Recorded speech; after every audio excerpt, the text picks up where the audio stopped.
Ted Boyer, the review and outlook of radionuclide screening methods for discriminating nuclear explosion signals from normal radioactivity background in the atmosphere. Welcome, Ted. I'm happy that you're here. And my question is, do you prefer to give a live talk, or shall we show the pre-recorded video? Live talk, please. Okay, then you can go ahead. It's your floor. My name is Ted Boyer. I'm from the Pacific Northwest National Laboratory. Yeah. Sorry. It's okay. It's okay. Yeah. Okay, tell me if you can see this. Coming. Yes, and full screen, please. It's not full screen? Nope. On my screen, Better. it's full screen. Better. So it's okay. You can go ahead. Looks okay. Good. All right. Thanks. Thanks a lot, Martin. My collaborators on this is Martin Kalinowski from the CTBTO, and I'm Ted Boyer from Pacific Northwest National Laboratory. So my presentation is going to talk a little bit about the history of radionuclide screening and some ideas for the future.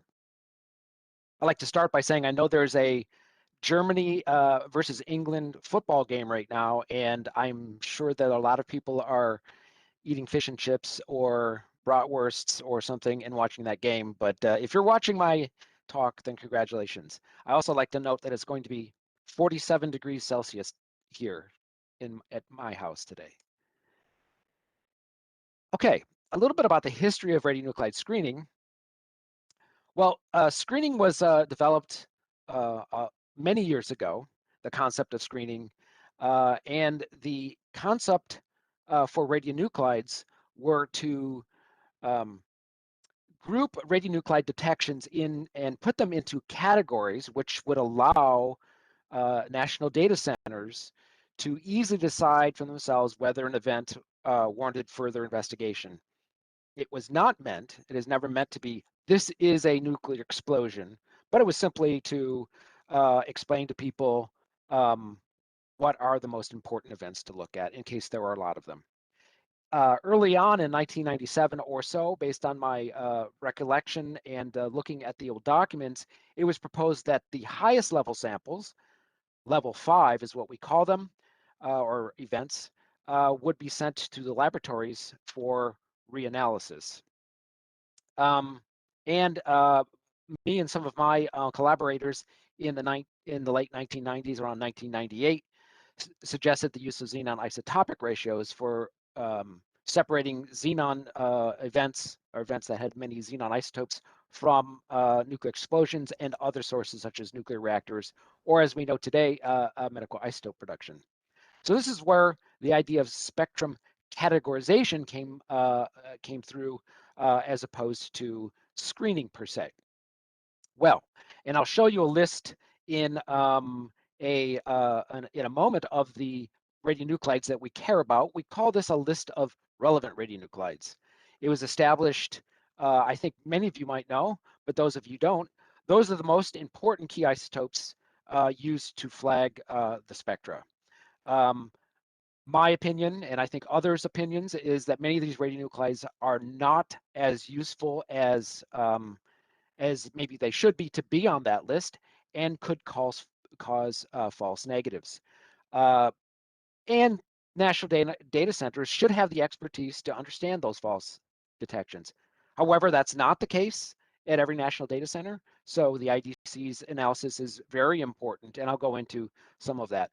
It has been noted earlier in, I think it was in Anders' talk, that there was this concept of significant isotopes, and that was suggested in 2005 by Murray Matthews, and that was discussed a little bit earlier today.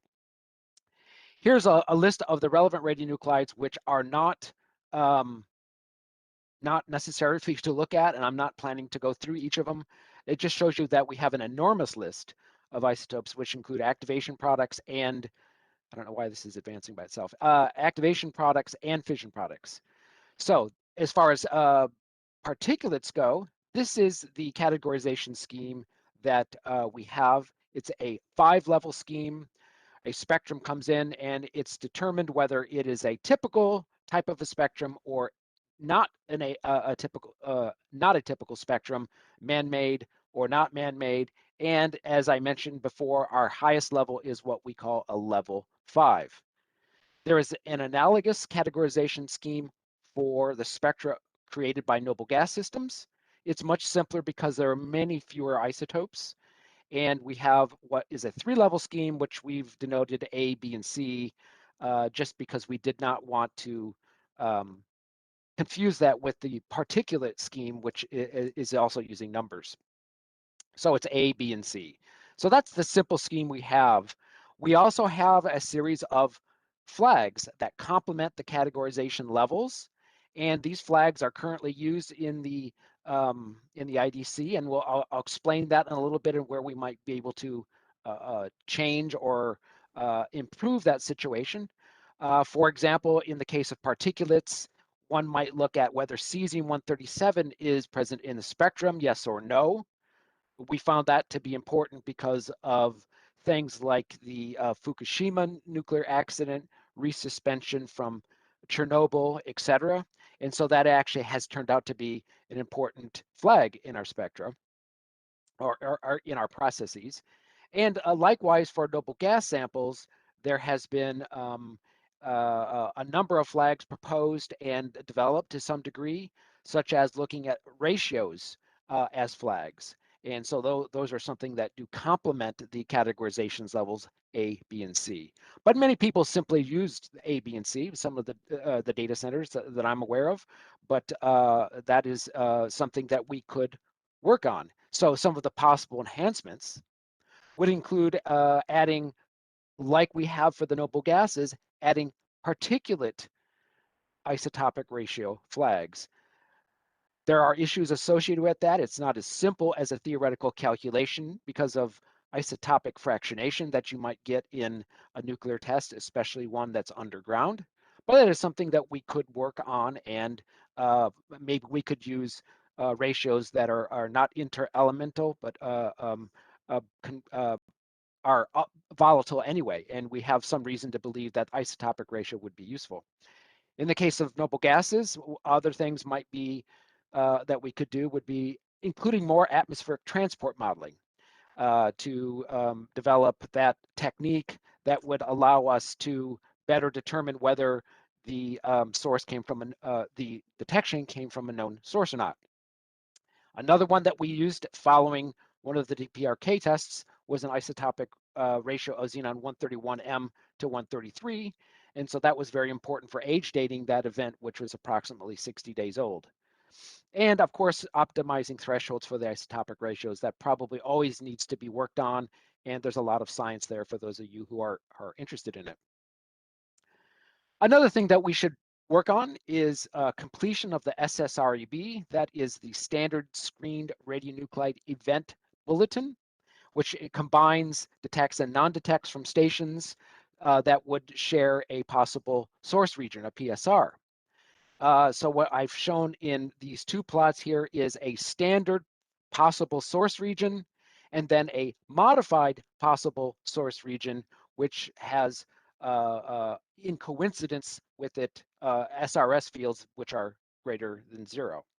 So those are some of the kinds of things that we could do with atmospheric transport modeling, and there are more, and that probably could be a future that we look into. Well, and so what are some of the limitations, at least in my mind? And I guess Martin didn't disagree with this, so I think maybe he shares that, and I know other experts have thought of these same kinds of things. But our current categorization scheme is location dependent, and this is because background is location dependent. And so that is probably not a situation we want to be in. We want to be in a situation where the categorization scheme doesn't depend on the background per se, and our ability to have solid events with fewer false positives and fewer false negatives shouldn't be location dependent. But right now, I believe it is to some degree. I have not done an analysis to know that's the case, but that is my belief without having done that analysis. at this moment. I claim that that spectrum categorization may be too simple of a model by simply looking at a spectrum, looking what's there without a laboratory reanalysis, for example. It has been noted that a level 4 event could be actually a level 5 event if one of your isotopes are right at the detection limit. And therefore, a more sensitive measurement, such as in a lab, could actually make things a higher level and make it more interesting, more nuclear explosion-like. Another possible problem with our current scheme is we assume, to some degree, the stability of man-made backgrounds. Now, we do have moving averages and other statistical techniques. I think you saw some of those earlier in a presentation by Giuseppe and others about how the stability of that background can be, or the change in that background frequency detection can be looked at, and that is something that we need to do more, and it needs to be more robust. So it indicates the current level scheme is misleading, and so I'll just leave it at that. The other thing is the spectrum categorization is prescriptive. One might even call it mathematical, and with not enough physics or science in it. That's my way of looking at it. Is there are certain steps that must be done with not a lot of analyst freedom for interpreting the results. One example that I have used in the past is a very, very short-lived isotope, which would be indicative of a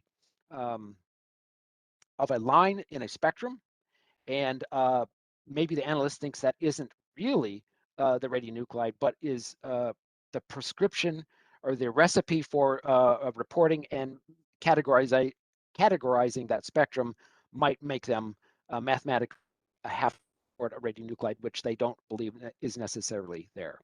And also, as I mentioned before, only level 5 samples are sent to laboratories at this moment.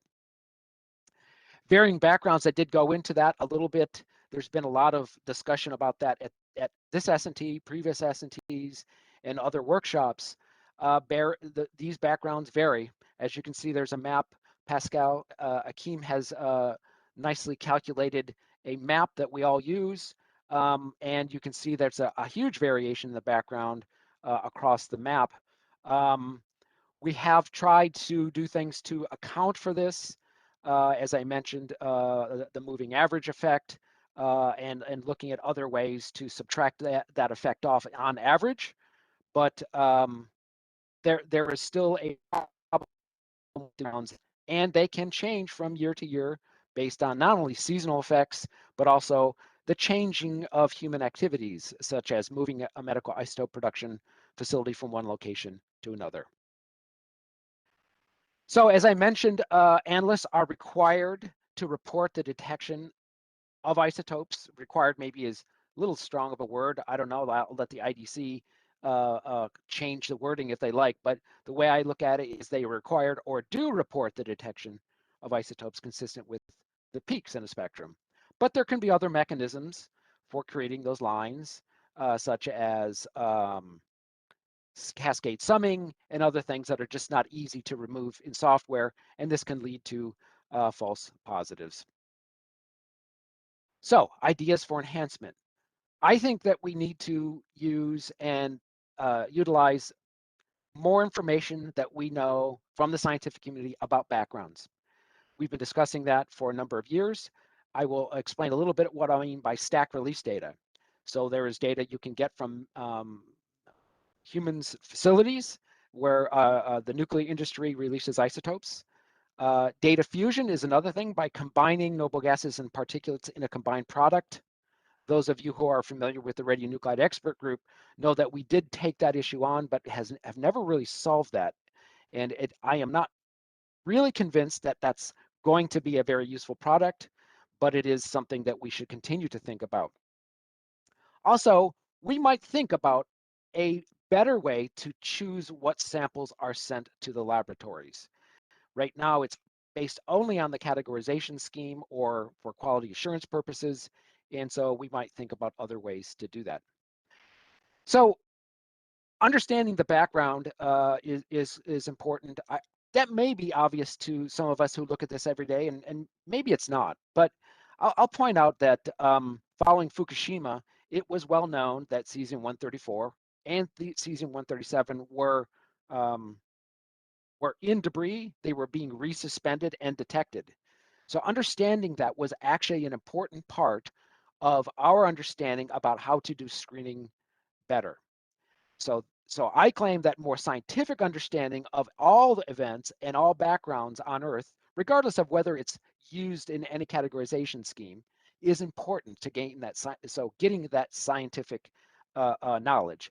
I will point you to a poster by Brian Milbreth, P2.4-206, where we are studying a UK nuclear reactor and the radionuclides deposited on the ground and in the air in that operating reactor, which will be more scientific information about how to better screen those kinds of events out. But how else can we do it? I mentioned stack data. So what I think we should do, my personal opinion, is we should use information collected at sources such as a stack monitor. And I'll also note that there are other talks and posters during this S&T regarding the Stax project. If we combine that Stax data with a recursive model that is either a global model or could be a local model, we should be able to determine the effect at IMS stations and subtract that effect off. This is a ambitious project. It will take a lot of computing power, but I think we need to work toward it. There's this idea out there that we are calling the IBS3, which is the Identified Background Source Subtracted Screening. And the concept there is when you have identified a source and when you are able to subtract off the background, it produces it at an IMS station using a global or local model, which is an atmospheric transport model. You should be able to correct the information such as below. For example, in an RRR for noble gases, where you have 4 isotopes that are detected either near to the detection limit or something that's higher than the detection limit, like in this case, a xenon-133, you might produce, hypothetically, a signal of about 10 millibecquerels per cubic meter, plus or minus some error bar. You could theoretically, this is still doing this, subtract off some amount at that station, produce a new product with a slightly larger error bar, which would now be consistent with 0. So that's the idea of an IBS3. When you have identified a background source that makes a detection at a station that is sizable, you should theoretically be able to subtract that effect off. And we have tried to do that. And so what I've shown in the lower left panel here is a plot of the xenon-133 concentration at DEX33 as a function of time. I don't even remember what year it was. It doesn't really matter for this discussion, however. And what we have calculated is the effect of IRE, the Medical Isotope Production Facility in Belgium, and subtracted off the expected xenon at that station from that source itself. You can see sometimes we and so what I've shown in the upper right panel here is now the subtracted spectrum. The IMS result, lower left, upper right is the IMS result subtracting off what's expected from IRE. You see a lot more zeros. You see some over subtraction. I would claim that means we know that any detection there can be easily described by IRE, and some net signals where we did not subtract off enough from base IRE. We want to look at a signal like this much more carefully and say, well, IRE couldn't explain that, so maybe we need to look at this source more carefully, etc. So that's the idea of the IBS3. It needs a lot of work from the atmospheric transport modeling, as you have seen in previous discussions and at S&T. And I think there will be a lot more work that's necessary to make that work. But hypothetically, that is the direction that I believe we should go. Here's another example of where we could go. Using stack data to change right now is a very simple, maybe debatably oversimplified noble gas categorization scheme, which consists today of A, B, and C. We could theoretically change it to a, let's see, 1, 2, 3, 4, 5, 8 level categorization scheme, where we would say things like nothing's detected and not expected from our models. Something is detected, but it is expected from our models. So that would be a level A0 and an A1. So we can play games like that to try to better inform national data centers about whether we expected to see an event. Combining a categorization scheme has also been explored to try to fuse detections from gases and particulates into a common criteria. Unfortunately, the scenarios for the release vary, as do the technologies and the timing of the equipment. This needs a lot more work.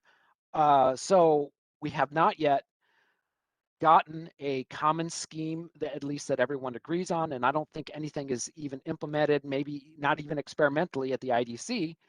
But I will say that most data centers at least do this on an ad hoc basis. We would always look if you got a noble gas hit for whether there's iodine or daughters of noble gases, as have been discussed earlier. So under some conditions, you might only get noble gases, you might only get particulates under some rare cases, but you also could get both of those. And that's the idea of data fusion. More work is necessary. So I'll just end up by talking a little bit about what I think are the big picture conclusions and where the future work might go. One, I think it's pretty obvious. I think most of us who are involved in CTBT work day to day know that we could improve things like the screening flags by making the isotopic ratios as good as they can be, doing a lot more atmospheric transport modeling to add to our screening so we can exclude known sources or at least flag those. I believe a global or perhaps a regional atmospheric model where you can predict the effect of known sources at stations is very important. I think that's our future. I don't know how long in the future it is, maybe after I retire, but that doesn't mean that we shouldn't start working on that. And I know that several groups have been working on that. And I will say that additional work in progress might be possible by fusing noble gases and particulates. I think people know I'm a little bit of a skeptic on this. I'm not a skeptic that more work should occur, because it is. But whether we'll get there or not, I don't know. But it is something that we, as physicists and chemists, probably need to continue to look at. And I'll just backgrounds are known to cause both false positives and false negatives. So a better understanding of that variation is necessary for us. So that's all I have, and I'm happy to answer questions. Thank you. Thank you very much, Ted. And we have a question that links to the last line of your summary slide. Variations of background can cause false negatives. So the question is it possible that one sample is categorized as normal for the station, but still can come from a nuclear explosion? I think this is the big danger of this categorization scheme, which is very successful when the release from a nuclear test is strong enough to cause level C or level 5. And we had this success in 2006 and 2013. In these cases, the detections associated with a declared nuclear test were level C. But yeah. Yes, what do you comment on that question? Well, it's probably a more sophisticated question than I'm going to answer, but clearly, and that is because backgrounds. Let's say you're next to a isotope production facility that outputs xenon, and there are huge amounts of xenon put out, and so you have a average at that station. So any amount of xenon essentially would look normal at that location. Now, if you have a nuclear test where some xenon is created, it will essentially be flooded out by that source. And so it would look normal. It would come out as a level B. I don't see how you can get a level A unless there's no detections, but it would certainly come out as a level B in the case of a huge background that would swamp the signal. Okay. I think that the next remark that I can read out here is obviously from the French NDC, and it's related to your suggestion of subtracting simulations and from the observations. That's a quantitative approach, and I understand what they do is more qualitative. One way, that's what they do. One way is to flag off detection by automatically and daily simulating the global xenon background due to the industrial activity, including Stax data if possible. This is the way chosen by the French NDC for years. It is an effective method that allows us, the French NDC, to understand what is happening every day on the IMS network. Any comment from you on this? Yeah, it's a great question. Many hours of discussing this in Vienna. I remember Judith Fries and I standing in a very, very hot summer waiting for the tram to come to discuss this at cities, I think it was. My view is at some point we'll be forced into a situation where I believe where there will be a nuclear test, we know by seismic means, and we will have a detection at a station, and our atmospheric transport models will show an effect from isotope production and that the plume should have come. Now, I think if we have Stax data, we are going to be subtracting off that. Now, maybe that's on an ad hoc basis we will do that. That's possible, but we will be, in my opinion, subtracting off effect. Maybe I think that was sort of what was done in 2005 to some degree in the Yellowknife case. But I believe that we will be doing that if one station is affected by two sources. So how good that does is, I think, the question that's outstanding. If we can do that excellently in the next 10 to 15 years, I think it'll be a no-brainer. If we don't do it, maybe we'll just have to only use flags. Yes. Maybe the last question, Ted, since this presentation was a lot about analysis methods for screening, the last question asks, how important is the development of technology? I think it's the sensor technology for improvements in event screening. Wow. Okay, so I envision a day where noble gas samplers can detect something 10 to 100 times lower than they can today. If we can do that, we will then be detecting spontaneous fission xenon-133 from the soil. So it will be exceedingly important that equipment change and the better detection limits will be very critical and will affect us forevermore. Because we'll always see xenon at every station. So there's an example of an equipment thing that will affect screening.